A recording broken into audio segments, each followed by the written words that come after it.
सरला, तू चुप हो जा। ऐसी पुण्यशाली आत्मा धरती पर कम ही होती है। सरला की पड़ोसन सरला को ढांढस बंधाते हुए कहे जा रही थी। उतने में सरला जी का बेटा राकेश भी अपने पिता के मृत शरीर को अग्नि देने वहां पहुंच गया। बेटे को देखकर सरला जी फूट फूट कर रो पड़ी और रोते हुए बोली, बेटा, तेरे पापा ने तुझे बहुत याद किया। अंतिम वक्त में तुझे देखने की चाह थी उनकी, मगर ये चाह पूरी ना हो पाई। जब से बीमार पड़े थे एक ही रट लगाए हुए थे कि मुझे राकेश से मिलना है। इसीलिए कभी कभी तुझे वीडियो कॉल लगा देते थे, मगर वीडियो कॉल से संतुष्ट नहीं हो पाते थे। कहते थे बस एक बार राकेश रूबरू मिलने आ जाए, फिर मैं शांति से मर पाऊंगा। बहुत राह देखी बेटा उन्होंने तेरी। अंतिम समय में भी बस तेरा ही नाम उनकी जबान पर था। राकेश अपनी माँ को संभालते हुए बोला, माँ, होनी को कौन टाल सकता है।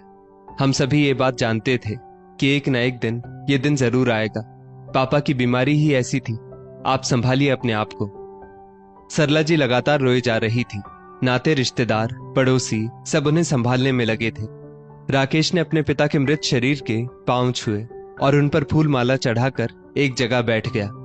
दूसरी ओर औरतों के समूह में राकेश को देखकर कानाफूसी हो रही थी। उनकी बगल में रहने वाली शोभा दूसरी औरतों से बोली, अब आया है विदेश से, जब पिता परलोक सिधार चुके हैं। बेचारी सरला हर बार फोन पर इससे आकर अपने पिता से मिलने का कहती, मगर ये एक बार ना आया। पूरे 10 महीने ईश्वर चंद्र जी बीमार रहे और हर बारी ईश्वर चंद्र जी भी यही कहते थे, एक बार राकेश को देख लेता, उसके बाद भले प्राण चले भी जाएं तो कोई बात नहीं। बेटे को पिता की इतनी गंभीर बीमारी में भी उनसे मिलने तक का समय नहीं मिला। वो तो अच्छा हुआ ईश्वर चंद्र जी के नौकर का बेटा राजू और उसकी पत्नी माया साथ थे, वरना बेचारी सरला अकेले कैसे इतना सब संभालती। समूह में से दूसरी औरत बोली, इसके बीवी बच्चे विदेश से क्यों नहीं आए। पिता के मरने पर ही कम से कम अपने परिवार संग आ जाता। और देखो तो जरा, आंखों में एक आंसू नहीं है इसकी। ऐसे लग रहा है जैसे बस क्रियाकर्म का भार उतारने चला आया हो। शोभा फिर बोली, अरे बच्चे विदेश जाकर ऐसे ही हो जाते हैं, फिर इन्हें थोड़े ही अपने माता पिता के प्रति लगाव होता है, बस अपनी बीवी के होकर रह जाते हैं। ऐसे समय में भी बीवी साथ नहीं आई। इसकी पत्नी तो बस विदेश में ही रहना चाहती थी। शादी के बाद भी कभी यहाँ सरला जी के साथ ना रही। किस्मत वाली है इनकी बहू, जो इतने अच्छे सास ससुर मिले कि खुशी खुशी बेटे के साथ विदेश भेज दिया।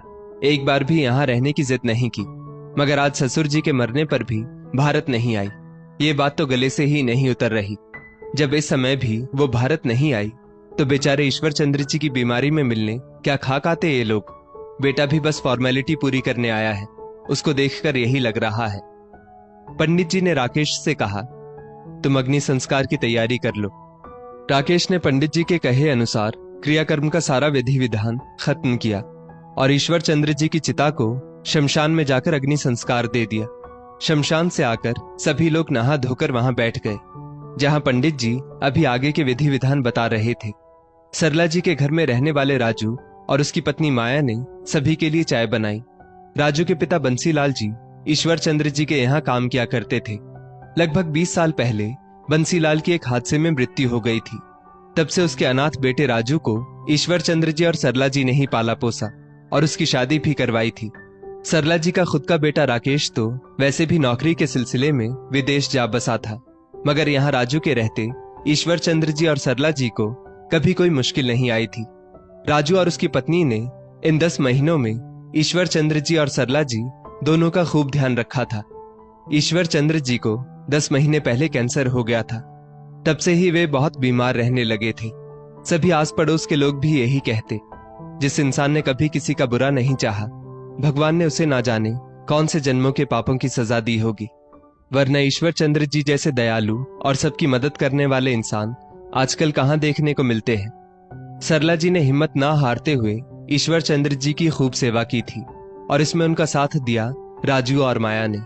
राजू और माया घर में हंसी खुशी का माहौल भी बनाए रखते, जिससे इतनी बड़ी बीमारी से उभरने में ईश्वर चंद्र जी को मदद मिल पाए। राजू तो वैसे भी बहुत हंसी मजाक करने वाला इंसान है। वो ईश्वर चंद्र जी को हंसाने का हर प्रयास करता ताकि वे अपनी गंभीर बीमारी को कुछ पल के लिए भूल पाए। सरला जी जब अकेले में खूब रोती तब माया उन्हें सहारा देती और हमेशा उनका दाहिना हाथ बनकर उनका हर काम में सहयोग करती। सरला जी माया से कहा भी करती थी, अगर तुम और राजू ना होते तो ना जाने मैं अकेले कैसे मेरे पति को संभाल पाती। बेटे बहू को तो पिता से मिलने आने तक की फुर्सत नहीं है। सरला जी की खुद की बहू जो विदेश में रहती थी, उसे तो सरला जी से मतलब ही कहाँ था। राकेश की नौकरी जब से विदेश में लगी थी, तब से उसने भारत का रुख करना ही बंद कर दिया था। सरला जी बेटे की शादी करवाना चाहती थी, इसलिए उसे बार बार भारत आने को कहती, मगर हर बार की तरह राकेश कोई ना कोई बहाना बना देता। सरला जी ने राकेश को उसके मामा के लड़के की शादी में शामिल होने के लिए भारत बुलाया था और कह दिया था इस बार वे राकेश के लिए भी लड़की पसंद करना चाहती है। उनके बड़े अरमान हैं बेटे की शादी देखने के। राकेश इस बार माँ की जिद के आगे हार गया और बस उसी शादी में राकेश और माही ने एक दूसरे को पसंद कर लिया था। ईश्वर चंद्र जी और सरला जी ने खूब धूमधाम से दोनों की शादी करवाई थी। माही एक पढ़ी लिखी आधुनिक विचारों वाली लड़की थी। वो पहले से ही किसी ऐसे लड़के से शादी करना चाहती थी जो विदेश में अकेला रहता हो, ताकि उसे यहाँ सास ससुर के साथ ना रहना पड़े। वो बस अपने बारे में ही सोचती थी। शादी होने के बाद जब राकेश ने माही से कहा था कि एक बार विदेश जाने के बाद जल्दी भारत आने को नहीं मिलेगा, इसलिए वो अभी 6 महीने यहाँ माँ पापा के साथ रुकेगा, तब माही ने घर में बहुत बड़ा हंगामा शुरू कर दिया था। वो बोली, राकेश, मैंने तुमसे शादी विदेश में रहने के लिए की थी और तुम्हें यहाँ माँ पापा के साथ ही रहना था, तो शादी कितनी जल्दी क्यों की? जब विदेश जाने का समय आता तब शादी करते, ताकि शादी होते ही मुझे विदेश ले जा सको। राकेश ने उसे समझाने का प्रयास किया था, मगर वो शादी के 15 दिनों बाद ही अपने मायके जाकर बैठ गई थी और उसने राकेश के सामने ये शर्त रख दी थी कि जब विदेश जाने का समय आ जाए तब राकेश उसे लेने आ जाए। वो यहाँ सास ससुर के साथ नहीं रहेगी। वैसे भी माही का कहना था कि उसने शादी लड़के से की है, लड़के के परिवार से नहीं। वो यहाँ रहकर अपना बहू वाला कोई फर्ज नहीं निभाएगी। वो कभी सास ससुर वाले परिवार में नहीं रहेगी। उसकी अपनी जिंदगी है और वो इसे सिर्फ अपने पति के साथ ही जिएगी। सरला जी ने तब प्यार से राकेश से कहा था कि तुम लोगों की नई नई शादी हुई है, ऐसे में बहू मायके जाकर बैठ जाए अच्छा नहीं लगता। राकेश, तू बहू को लेकर जल्दी विदेश चला जा और जब भी समय मिले हम लोगों से मिलने आ जाना। बहू अभी नासमझ है, धीरे धीरे शायद उसे अक्ल आ जाए और वो भी यहाँ हमारे साथ रहने को राजी हो जाए। राकेश ने भी माँ की बात मान ली थी और वो माही को लेकर जल्दी ही विदेश के लिए रवाना हो गया था। उसके 2 साल बाद माही और राकेश कुछ दिनों के लिए भारत आए थे। 3 दिन ससुराल में रहने के बाद माही वापस अपने मायके चली गई थी और वहीं उसने अपने माँ पापा के साथ 1 महीना बिता दिया। राकेश जब माही को वापस ससुराल लेकर आया तो उसने आते ही विदेश जाने के लिए कपड़ों की पैकिंग करना शुरू कर दिया था। सरला जी ने जब माही को रोकने की कोशिश की तब माही ने 2 टूक जवाब दे दिया था। मम्मी जी, मैंने शादी आपके लड़के की काबिलियत देखकर की है, आप लोगों के साथ रहने के लिए नहीं की, इसलिए बेहतर होगा कि आप मुझसे बहुओं वाली अपेक्षा ना ही रखें। और जब सरला जी ने राकेश को माही द्वारा बोले शब्द बताए तब राकेश बोला, माही सही ही तो कह रही है माँ, एक बार इंसान विदेश में रहने का आदी हो जाए फिर उसे भारत कहाँ सुहाता है। आपकी जिद के कारण हमें यहाँ आना पड़ता है, वरना आप तो जानती ही हैं मुझे भारत बिल्कुल नहीं पसंद। और माही, उसने तो मुझसे शादी उसके विदेश में रहने के सपने के कारण ही की थी, उसे तो अब भारत आना बिल्कुल पसंद नहीं है, फिर भी मन मारकर आ गई। सरला जी सोचने लगी, बहू अपनी माँ के घर तो 1 महीना रहकर आई, उनका घर भी तो भारत में ही है और जो बच्चे यहीं पले बढ़े हो उनका यहाँ से ही मोह कैसे खत्म हो जाता होगा। खैर, उसके 2 दिन बाद ही राकेश और माही विदेश के लिए रवाना हो गए थे। दिन, महीने, साल बीतते गए। बहू का तो वैसे भी कभी फोन नहीं आता था, अब तो बेटे ने भी फोन करना बंद कर दिया था। ईश्वर चंद्र जी और सरला जी कभी कभार सामने से ही फोन लगा दिया करते थे। उसमें भी माही कितनी बार तो फोन पर बात नहीं करती थी और राकेश के पास बात करने का कभी समय ही नहीं होता था।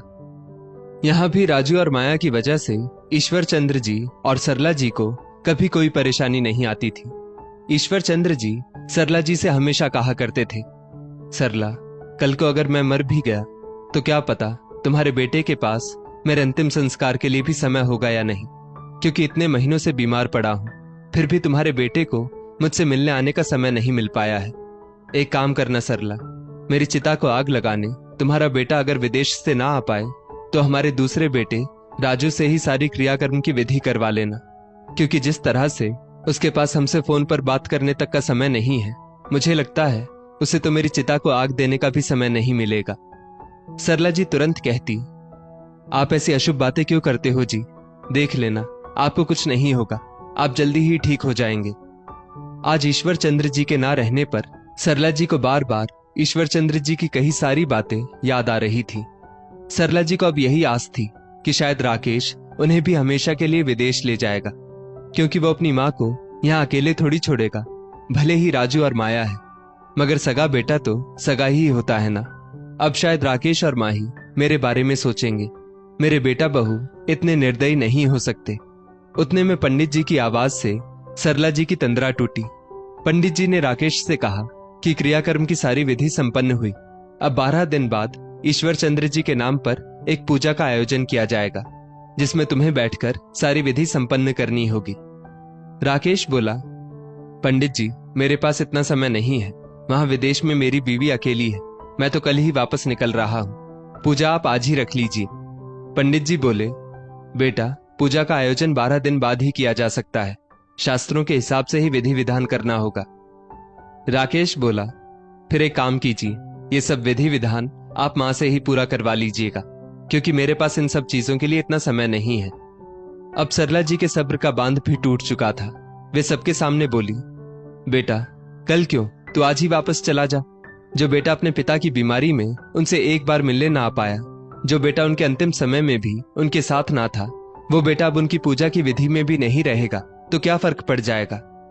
पंडित जी बोले, ये क्या कह रही हैं आप?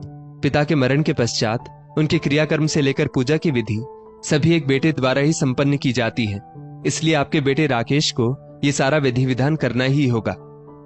सरला जी बोली, पंडित जी, ये सारा विधि विधान हमारा दूसरा बेटा राजू कर लेगा। वैसे भी अब तक हमारे बुढ़ापे का सहारा राजू ही बना है, तो आगे भी राजू सब संभाल लेगा। और हाँ राकेश, ये भी सुनते जाओ, तुम्हारे पिताजी की सारी जायदाद पर अब राजू का ही हक होगा, इसलिए तुम कभी इस जायदाद में हिस्सा मांगने की चेष्टा मत करना। राकेश बोला, माँ, मैं अपने बिजी शेड्यूल में से वक्त निकालकर यहाँ आया था, मगर आप नहीं समझेंगी। आप लोगों को तो बस ये पूजा अनुष्ठान करवाने हैं। जाने वाला तो चला गया, अब उनके नाम पर इतना रोना धोना और धर्म के नाम पर रीति रिवाज करना, ये सब खोखलापन है। सरला जी रोते हुए बोली, हाँ बेटा, तेरे लिए ये सब खोखलापन है, तभी तो तू इन 10 महीनों में एक बार भी अपने पिता से मिलने तक ना आ सका। जा, चला जा यहां से। इतना कहकर वे जोर जोर से रोने लगी। ये सब सुनकर राकेश अब यहां पल भर भी ना रुका। उसे देखकर तो यही लग रहा था कि शायद वह यहां आना भी नहीं चाहता था, मगर लोक लाज की शर्म के कारण आ गया था। उसे यहां रहते अपने अकेले माँ बाप की एक बार भी चिंता नहीं हुई थी, मगर आज आते ही एक दिन में अपनी अकेली बीवी की चिंता हो रही थी। वो भी उस बीवी की जो पूर्ण रूप से स्वस्थ है और जानबूझकर ससुर जी के मरने पर भी भारत नहीं आई, क्योंकि उसे तो उन लोगों से मतलब ही नहीं था। अब वो लोग यहाँ जिए या मरे, उसे क्या फर्क पड़ता है। बहू तो बहू, मगर जब बेटा भी अपने माता पिता के प्रति फर्ज भूल जाए तो ऐसे बेटे से वास्ता रखकर क्या फायदा। सरला जी के इस फैसले पर सभी आस पड़ोस की औरतें खुश थीं, क्योंकि उन्होंने पल पल उन लोगों को अपने बेटे का इंतजार करते हुए देखा था। दोस्तों, जब औलाद अपने माता पिता के प्रति सारे फर्ज भूल जाए तो माता पिता को भी पूरा अधिकार है कि ऐसे बच्चों को वे अपने जमीन जायदाद से बेदखल कर दें और उनसे कोई वास्ता ना रखें। बच्चे बड़े होकर शायद ये भूल जाते हैं कि उनके माता पिता ने कितने कष्ट सहन करके उनको पाला पोसा होता है, मगर माता पिता फिर भी निस्वार्थ भाव से अपना फर्ज निभाते चले जाते हैं। उनकी बड़ी से बड़ी गलती तक माफ कर देते हैं, मगर अति हो जाने पर उनके दिल को भी चोट पहुंचती है और वे भी ऐसे बेटे बहू से रिश्ता तोड़ देते हैं। इस स्टोरी को लेकर आपकी क्या राय है, नीचे कमेंट करके जरूर बताइएगा। और ऐसी ही और भी बेहतरीन वीडियोस के लिए हमारा पेज जरूर फॉलो करें। धन्यवाद।